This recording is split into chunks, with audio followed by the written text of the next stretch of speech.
contacted me pretty right away. We tried to set up a date, and I like rescheduled twice. He's like, if you reschedule again, you're never gonna hear from me. I was like, I kind of like that. Yes. Like, tell me what to do. Exactly. Yeah. Yes. A little toxicity is okay. Yeah. Yes. Don't be such a pushover. Oh gosh, I think we might be attracted to the same type of men. Yeah. Welcome to Unshut, a place where if at any point you feel like you need to shut the up, don't. Welcome to Stranger Danger. Thank you. It was so nice to finally meet you in person and put a body to an online face. I know. I told my husband earlier, I'm like, yeah, I'm going to go meet Mo. I mean, I've been friends with him on Instagram for a while, but now finally meeting you. So. I don't know if you remember this, but I DM'd you and was like, oh my gosh, you should be on reality TV. Do you remember me telling you this on a random DM? Yes. Yeah, well, I did interview. I know. So I got cast for Selling Dubai. That's airing now. So that would have been me, but my ex-husband put into the divorce papers that I could not leave, or my son would get taken away. So I had to decline, and I was like the lead role. Because of he didn't want you to travel that far. Yeah. Okay, we're gonna touch on that here in a little bit. You started it, so before we jump into that, what do you do? So I am a connector. I build relationships in real estate. I've been an entrepreneur in sales and in other businesses my entire working career. Started out with like aggressive sales. I owned a mall kiosk for about like 7 to 8 years. Then I owned a home servicing company, all kind of sales. And then in my divorce, it was like, okay, I need to rethink who I am and what am I good at. Let's go down to the basics. Connecting with people. I love sales, and I just don't like a cap on what I can do, the possibilities. And that was real estate. Have you always been with Tyfkey Real Estate? No. So I started out with like a major box brokerage during COVID. So I started November 2020. But I remember starting out and they're like, you need to go to the grocery store and wear your name tag upside down to create conversations. And it was during COVID. I'm like, yeah, we can't really do that. Learned a little bit while I was there. Ultimately, they just put a lot of restrictions on what I could do, and that's totally not my vibe and who I am. Like I just always want to do what I want to do. That's what led me to Matt and Alex and Tyfkey, and I just love them like family. Like I started with them when I was like rock bottom, and they saw like a light in me because I was driven, but I didn't have the experience, and they gave me opportunity. Like they provided a pathway that wasn't just structural like classes or what to do. Like they actually brought opportunity to me, and I seized those opportunities. And since then, it's just been like 95% of my business is referrals. I feel like there's a little bit of rebellion in what they do, and something that I have built a very consistent career on is being a little bit rebellious in everything that I do. They are doing something years later. People are going to be looking like, we get it. Not everyone gets it, but we get it. But years later down the line, they're going to look back. Wow, look at what Matt and Alex built. It's so true. Not everyone's going to get it because there's so much in my career. There doesn't, like I just talked about this in a couple of episodes, like cheerleading, choreography, construction. It doesn't make sense to people. Well, that's the beauty of it. It doesn't have to make sense, and not everyone's going to get it. But when it fits, when it does start to make sense to people, they'll catch on eventually. So wait, the cheerleading thing. I don't know much about that. Kat mentioned it today, and I'm like, wait, what? I joined my cheerleading team in high school. For the first time, I was exposed to the idea that you can like flip around and also dance. And I've always loved dancing. Started doing hip hop when I was really young, and I taught myself how to flip, which is tumbling, because I was obsessed with the Power Rangers. So as a little boy, I'm like, I want to flip around the house because that's what the Power Rangers were doing. And so as I got older, I saw cheerleading for the first time, and I'm like, they tumble, they dance.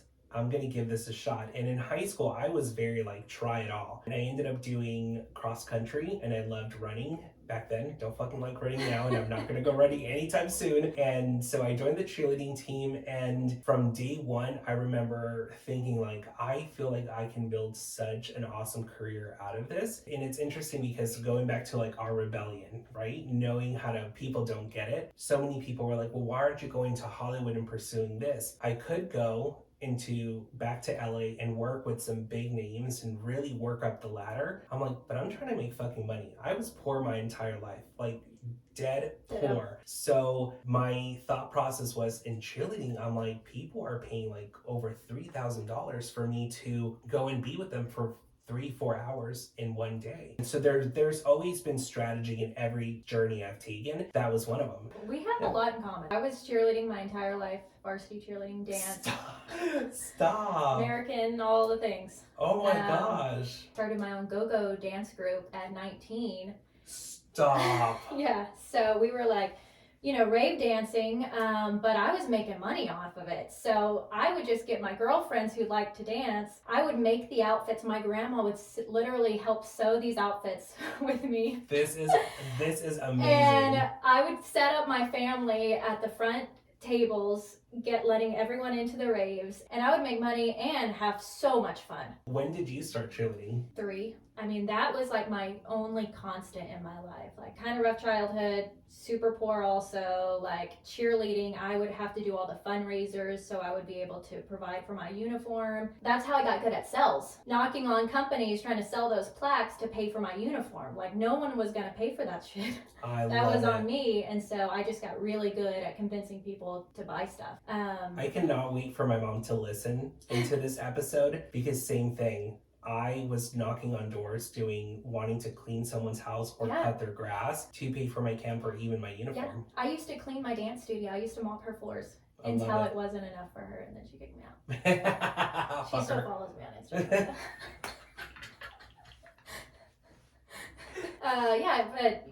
Sales, I mean, that's really how it started, is like trying to get those uniforms, because that was the one thing I loved. And now I was just talking to my husband about this. He doesn't have much like music or like dance, like just want to go dance. Like I recently stopped drinking and I'm like, I just want to go dance. Like, can't we just find some like sober dance places? Because it's just, you get into like, euphoria, and he just doesn't get it. It's funny. I actually used to make jokes when I was younger. One day it would be so awesome to start a sober club that also offered daycare, and let me tell you why. So I'm covered in chills because I really do. I don't need to talk about it in every fucking episode. I don't need to talk about it, but this is why I believe in intuition. I believe in the universe, and it's just beautiful the way it works. But it would be awesome to provide an environment where people could come in and just dance and have fun, have mocktails, but also like you don't have to worry about leaving your kids with someone.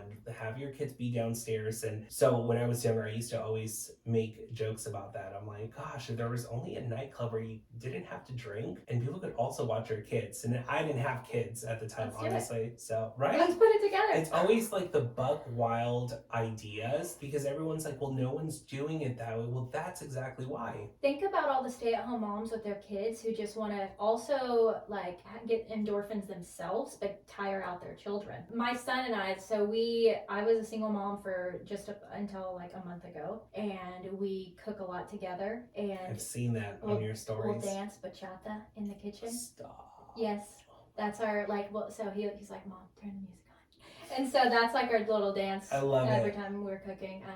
But that would be so fun to have like a play date so he can make friends. One thing, so my ex-husband's from Israel. Their culture is very much that without needing to go get drunk. Like they dance, the kids are involved, the community's coming together like all the time, weekly. Weddings, and it's like I've always been envious of that. I love that you do that with your son, and he has a really cool name because I've only heard that name once, and obviously for the obvious reasons. But tell everyone what his name is. Yeah, so his name is Elon, and so Israeli culture, Jewish culture is you always use like a Hebrew name. So I had to come up with a Hebrew name. He was born in Austin. He's going to get raised here. I didn't want it to be like uncomfortable or like like one of those like tragic, Mom, why'd you name me that? And so he was born on January 19th. which in Israel is a holiday for trees called Tu B'Shvat. Elon means oak tree. That is so, I would have never known that. So, and it goes full circle. I've also always been obsessed with Elon Musk, like day one. And then so when he was born, like I sent him a Twitter, like, hey, you know, I named my son after you. Where's my Tesla? We dressed up as astronauts, and I did Occupy Mars, and I'm like, sent him another DM, like, hey, where's my free Tesla? Like, that is incredible. And so now we read books about Elon Musk, and Elon is like, he wants to be an entrepreneur. If you ask him, he doesn't say anything else, but not an entrepreneur, engineer. You mentioned him cooking with you in the kitchen. Mm-hmm. I've seen the videos you post of him, like, he just looks like this little grown man in the kitchen, but he does live up to that name. He's a leader too. Does he know or understand the concept of he just got a bonus dad as well in your new marriage? Yeah, so Ryan is in the Army. He has like a lot of Army stuff, and so he has this concept that he's like a superhero. He goes against the bad guys. And this is a new phase for him, like he's transitioned to good guy, bad guy, just from what, like the stuff he watches. So he's always like, he's a superhero. I'm like, oh. The biggest blessing from this marriage now is like the kids, my husband's. So he has 3, and so I went from 1 to 4, but we've blended so well. The 2 younger boys, they're just buddy with Elon. It is so beautiful because it's not always easy blending family. We've been blessed, yeah. And shout out to step parents who step in willingly. My dad, the only person I call dad, he's my stepdad. By the way, I know my dad's gonna watch this on Monday, and he's going to be like, I'm so glad that she actually gave thought into what the name of her son would be. My dad's name is Kim, K-I-M. They thought they were having a girl. They wanted to name her Kimberly, and out came out a boy. And so they were like, Kim. So he's like, I just wish they could have paid a little bit more thought into my name because I had to grow up with that name. So it's funny that you said that. I was giggling in my head like, oh, my dad's gonna love that. But anyway, being willing to step in is truly a choice. And a lot of people think that it's not. It 100% is. Yeah. So and stepping in, but not overstepping. So not, trying to put space in between the ex-wife or cause drama, or like the kids are going through so much with this transition. So it's like you just have to be like a loving being in their life, because they're having all those thoughts and emotions going through them. And so my husband's oldest is a girl, and so she's 12, and kind of when they went through the divorce, that's like, it's a tough time. And so I take the side of like, I'm like her friend. I want to have fun with her, but I also like when I see her, because I'm a little bit of a smart ass. I love it. And sometimes she'll like roll her eyes, and I'm like, I'll roll my eyes with her. I'm like, because we have all boys in the house, so that's our little connection. But at the same time, like I always say, like, well, what would your mom want? Let's whatever your mom's rules are back home, let's input those here. I love that you mentioned the eye rolling, having the initiative to pay attention to those details. I also see that in my dad. My dad stepped in ways that he didn't need to. He didn't have to. He didn't have to pay attention to the little details. He didn't have to get to know our personalities, but I love it. I want to talk about your casting. How does that even come about? So I have a few friends out of Dallas, one who was already on a big show, and then another one who her friend was the producer. And so she contacted me for the Dubai show and said, hey, I think this is going to be a great fit for you. I went through a few interviews, a few over the phone, a few filmed, and then an in-person one. And I mean, at that time, I was like, one word to describe me was like, unapologetic. Like I was like major just finding my own again after a relationship that maybe kind of like held me down. So that showed mainly on my Instagram. A lot of it's hidden now, so you're not gonna see it. But it was all through my Instagram. So they found me through there, interviewed. The time frame, it was just hard timing. But so that one didn't work out. Then I got contacted, I think a year and a half ago, for another show. This is from another producer out of that was going to do women in real estate in Austin. And I don't think it ever got picked up. It's fascinating because I didn't know that when I sent you that DM. And we'll also talk a little bit about your fashion, because your fashion is on fucking talking point. I remember going through your Instagram, your fashion is just so timeless. And so I'm like, man, she would be perfect for like a reality TV. Like she needs to be in front of a camera. I was in a journey at the time where don't hold back compliments to people. Doesn't matter if they're strangers. Doesn't matter if it's a boy. Doesn't matter if it's a girl. Shoot your compliments out to the world because people need to be reminded that people are watching and it's not always a negative context, right? And so of course me being positive Patty, I'm like, I'm gonna tell her. And I'm like, wow, you should be on reality TV show. And I had no idea that you had already been in the works or in the process of doing something like that. So again, it's the universe and how it talks to us. It's crazy. I'm big on compliments also. Like I grew up humble beginnings, but my mom was very kind to strangers. She would treat like a CEO and a homeless man the same, like with compliments and joy and just kindness. And so I'm really big on that, especially with the fashion.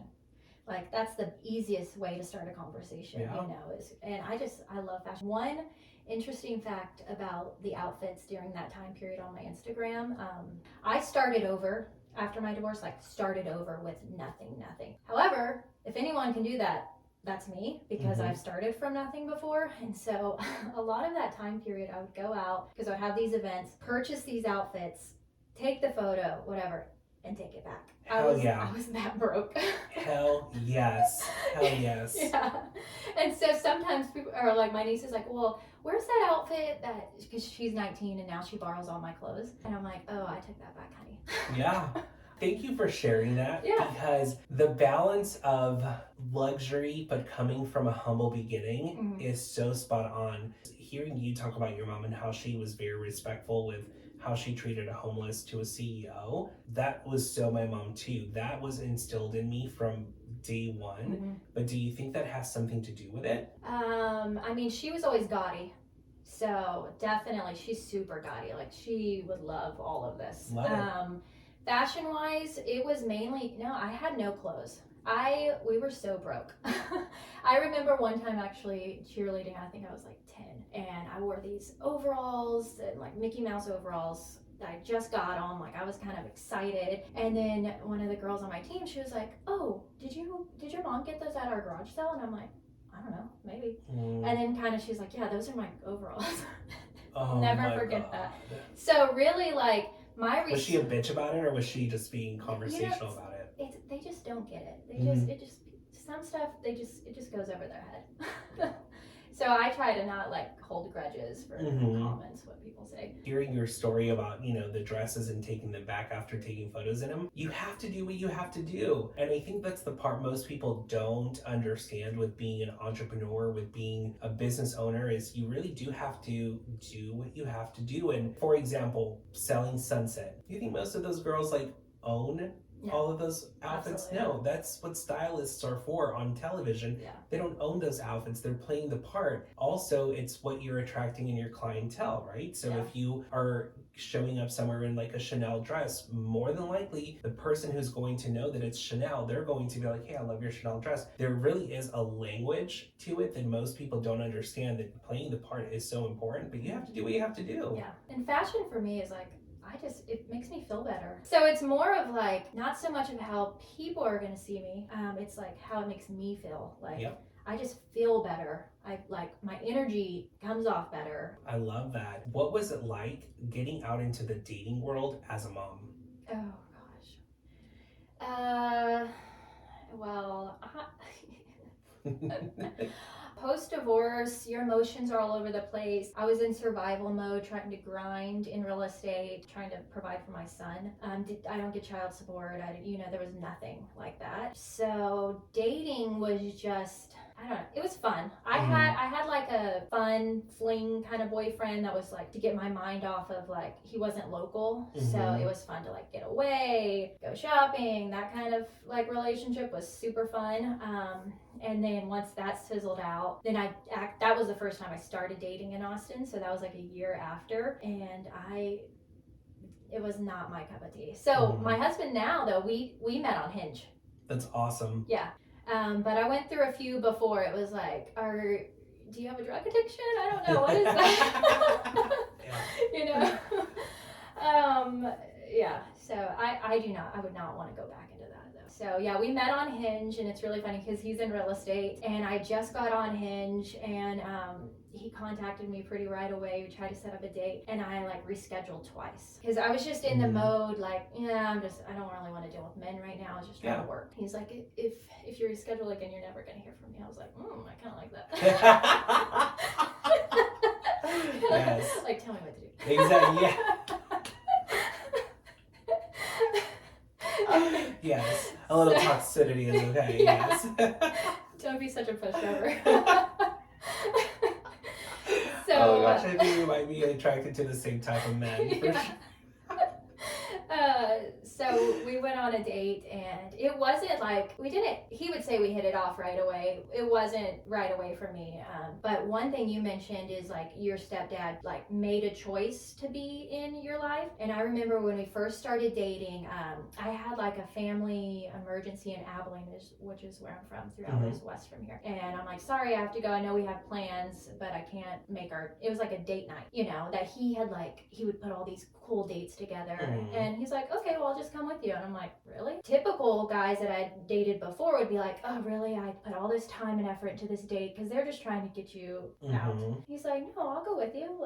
And so he met my family super quick, but he made the choice to be there through all like the nitty gritty at an early time in our relationship. So that was when I was like, all right, like this is like a solid dude. Yeah, and going back to the control thing, because I'm learning a lot about our personalities being a little bit more similar than I thought. We're a little rebellious, we take control, we don't like to be told what to do. However, there is that key component to a partner that when they are able to be a little bit not controlling, when I meet someone that I can be a little bit submissive to, it's when I know that they bring a good balance to me. Because usually if anyone tries to be controlling with me in any sort of form, it's a huge turnoff. Yeah.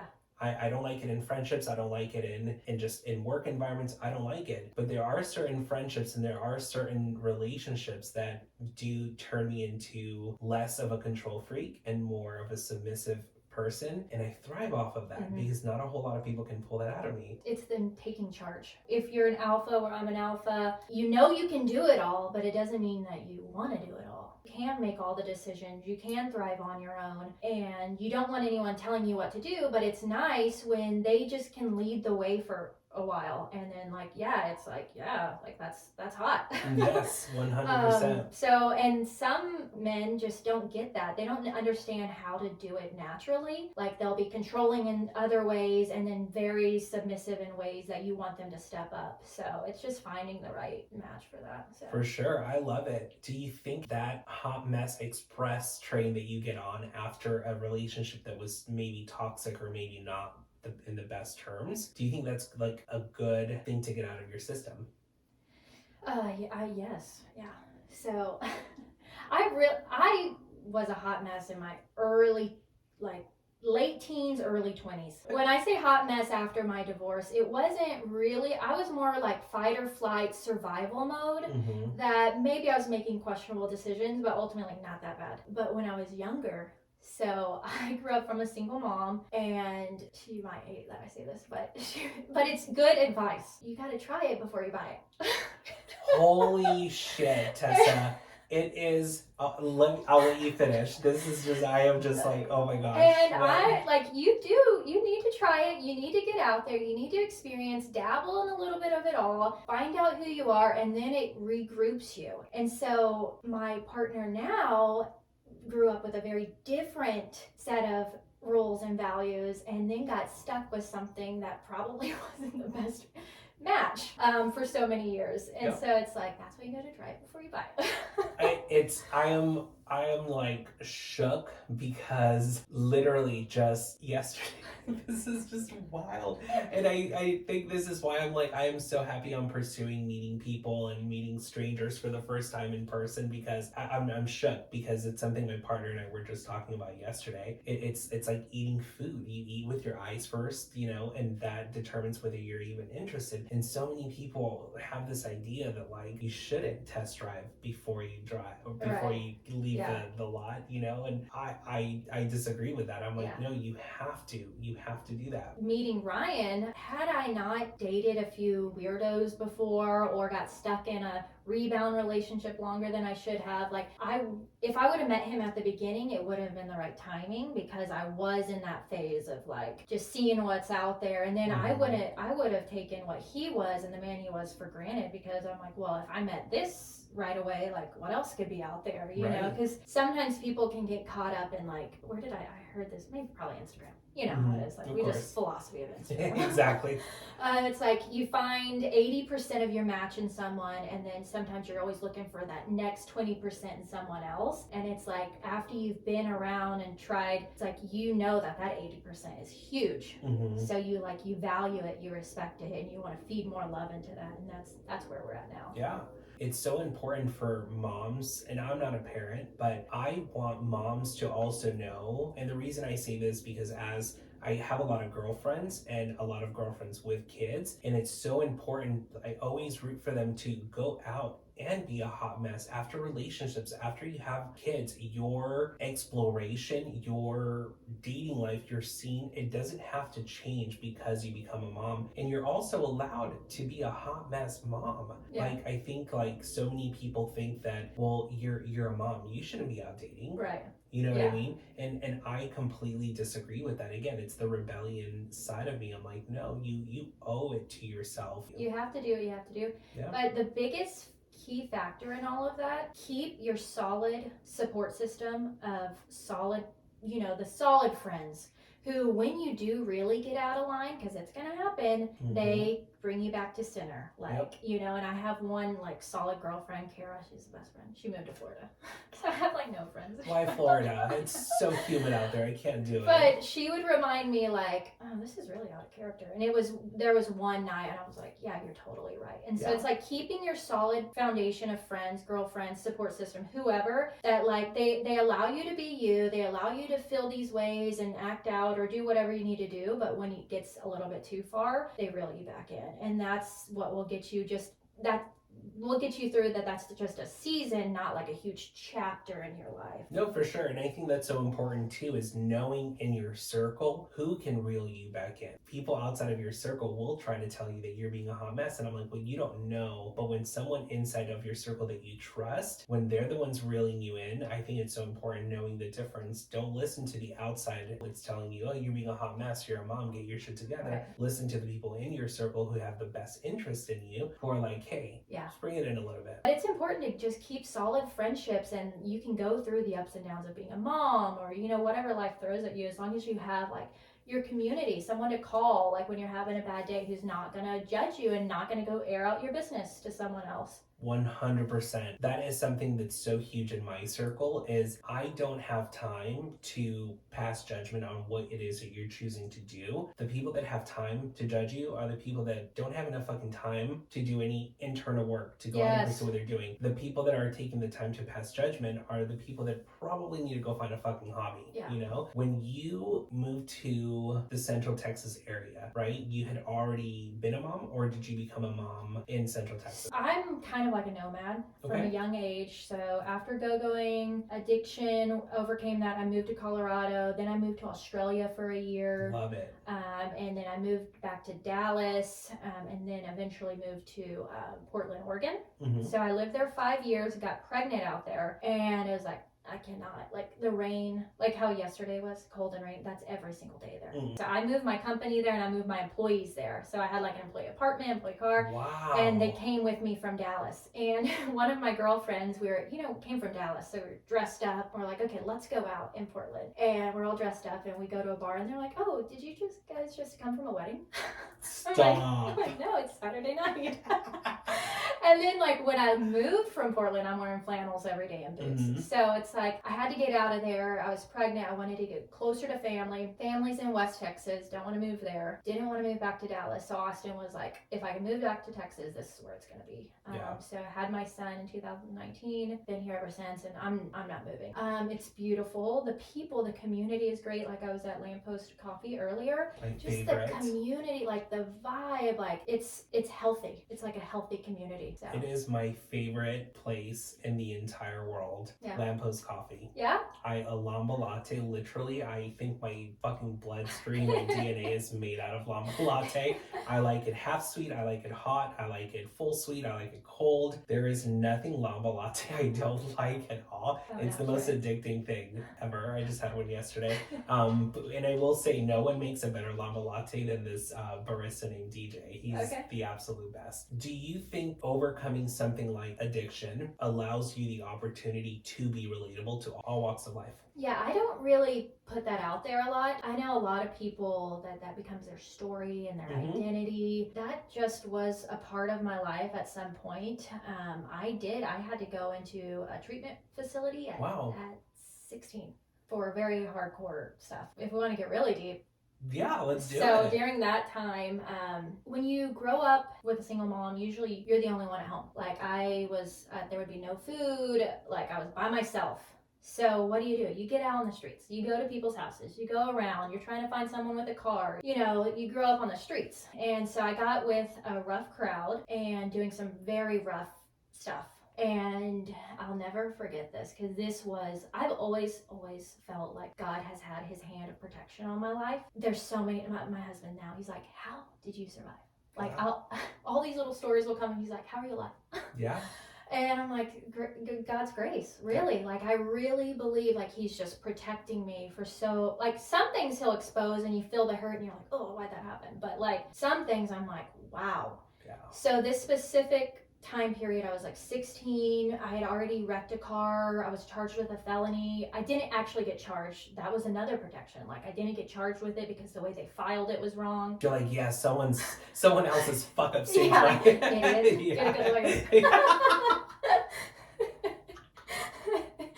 But so, You're like, moral of the story again. Learn how to pick a good lawyer. Inner circle. There you go. So at that time I was 16 and my step grandmother at the time physically forced me into rehab. So it like held me down, locked me in the car, threw me in rehab. I went through detox, hated the world, blah, blah, blah. Well, the people I was with right before that, like literally right before, and these are the people that you're like in hotel rooms, wads of money everywhere, like sketch stuff, like going back to Dallas, a trunk full of whatever. So that was like 2008, 9. They're still in prison. Wow. That whole entire group.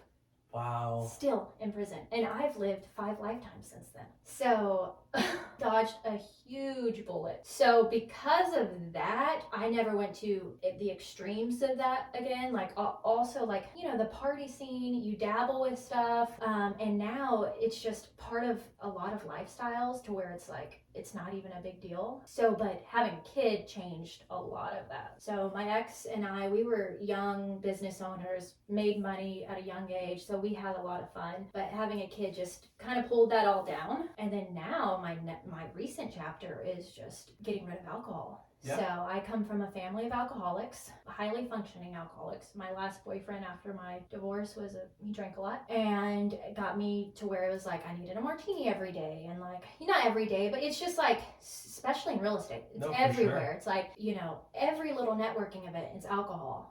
So I started getting support with that, and just not because it was out of line. There was nothing that's been like, oh my gosh, that's like unacceptable. Right. It was just, I knew in my heart and my soul that like, if I'm gonna reach what God has for me in store, this is like the devil's little like chain on me, pulling me down, and I can't reach my full fulfillment if I'm, you know, like one with alcohol is like it affects my relationships because I get too snappy, or you know. So that's where I'm at now, and it's an ongoing cycle of like, you know, trying to not being in networking events, like understanding the situation. Alex Kaufman has been a huge support. Just him shedding his sobriety and what he's overcome, and just seeing that it's okay to drink water. It's okay not to order a glass of wine. It's nice. The road's not over for this one because it's still, you just have the cravings. I lost 10 pounds and from stopping drink alcohol, like, so I've seen the benefits. Let's just see how long I can Yeah, I have to share this with you because hearing you talk about sobriety, hearing you talk about, everything that you just talked about, I will say this to you. When you are able to find compassion for yourself is the reason why you exude compassion for others. Having a very vanilla, clean cut journey, it's not relatable. Yeah. And it's always overcoming those adversities. They build character, but they also allow us the opportunity to have self-compassion. And without self-compassion, you cannot have it for others. Oh, And so that is so good. And so I really do believe when people do share those stories, when people do get that vulnerable in their stories, it's a really good reminder for me that's like, well, no wonder we're getting along. Yeah. You've seen yourself at your lowest, so there's no way a stranger like me could even have an idea of what your lowest looked like. So you've seen it. And there's beauty in it. So there is someone super close in my life that was like, oh wow, if I were your parent, I would be heartbroken if I was your parent. And it just did not sit right with me because I'm thinking, do you know how fucked up I could have been? I think it's beautiful that I was able to listen to my intuition. So many situations I was in were like, okay, something's off, I'm out of here. There's beauty in that. There's 100%. beauty in overcoming that and going through it. Like, as long as you can get your shit together eventually, move on, and treat yourself with compassion. It's huge. Well, and for the people that don't like to admit they've ever fallen off the wagon, again, falling off the wagon is so important every journey that you take. Falling off your rock or whatever it is that you call it, it's healthy for you because it's how you appreciate it even better when you get back on. Sometimes life has a very clever way of reminding you that's like, hey, sure, maybe you've been sober for 10 years and you fall off the wagon and you take a sip of alcohol and it leads you through this rough patch again. But you know what? When you get back on that wagon, you're going to be like, wow, I missed this rewarding feeling. Sometimes those off the wagon moments are crucial to our development, to our growth.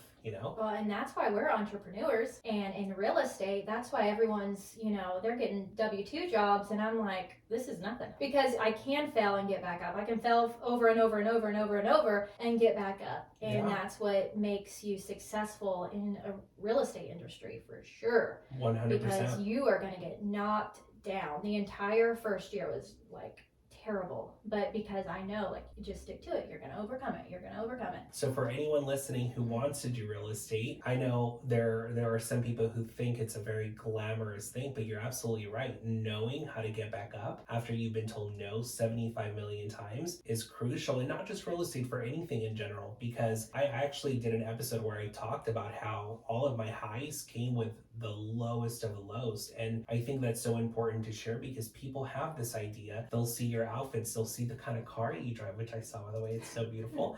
They'll have this idea that's like, oh, it must have been easy. She's a pretty girl. She loves designer stuff. She makes good money in real estate. But people don't know that those come with some of the most disgusting lows ever. And that's the same thing for me. When people have this idea of like, oh, his Goyard bag, he loves Louis Vuitton. Legit, people need to understand that it being successful always comes with the lowest of lows. And once you reach the top, again, a bottom's gonna come. It's a constant up and down. Success does not look down and up and stays there. It goes up and down like waves. Yeah, it's not your Instagram profile. That is not success. Mm-hmm. Where everything is selective and appears great. It's more of like, how many videos did you delete before you posted? Mm-hmm. All those little fuck ups, because that's the reality of it. It is, and it's so interesting you say that about Instagram, because something I've been meaning to talk about, I just didn't know how to put it on an episode, the ideas and perceptions that come out of Instagram. My Instagram was not intended to share dirty laundry. My Instagram is a place where I post shit that makes me feel good, and where I do share some gritty stuff on my stories. My feed, what I post on there, it's just that. It's Instagram. Instagram doesn't even cover a quarter of my life, not even on my story. Right. But so many people think like, oh my gosh, like you're a good housewife or you're this and that. People only post the good on Instagram. They never post the bad shit. Well, why would I? That's not what my Instagram's for. Instagram's not my place to go and be like, oh, got into this disagreement with my partner. We don't have the most perfect relationship. Not everyone has the same agenda. And you're absolutely right. Looking at someone's Instagram, it's selective.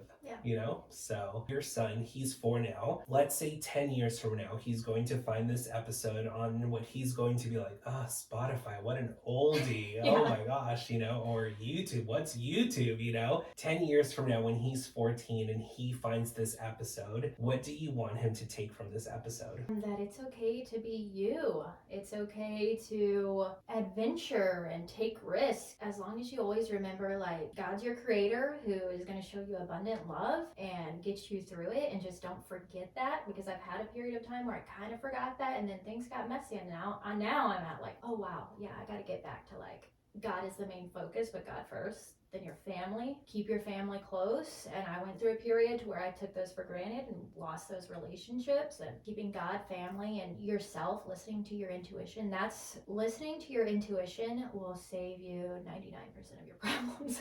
That's definitely something, and I find it fascinating because in almost every episode, the word intuition keeps coming up, and I'm a strong believer in that. So I think if he looks back in this 10 years from, well, I mean, I don't know, kids are so advanced, so he'll probably look back at this in like 2 years or something, but I think that he's gonna, see how you glow when you talk, because I think that's what I'm also taking from this episode. It's like, out of chaotic situations do come beautiful results. And so even though your relationship may not have worked, even though there were restraints of, you know, you're not allowed to go pursue this because of this, or for whatever the reasonings were, something beautiful came from it. And now you have this like little cool chef in the house that also dances with his mom, and it's like, what a beautiful outcome. I love it. It was so nice to meet you. I'm mind blown because I'm like, I am being selective with who I invite over to meet in person for the first time. I'm going with my intuition. I'm going with my gut. And little did I know we would have so much in common. I know.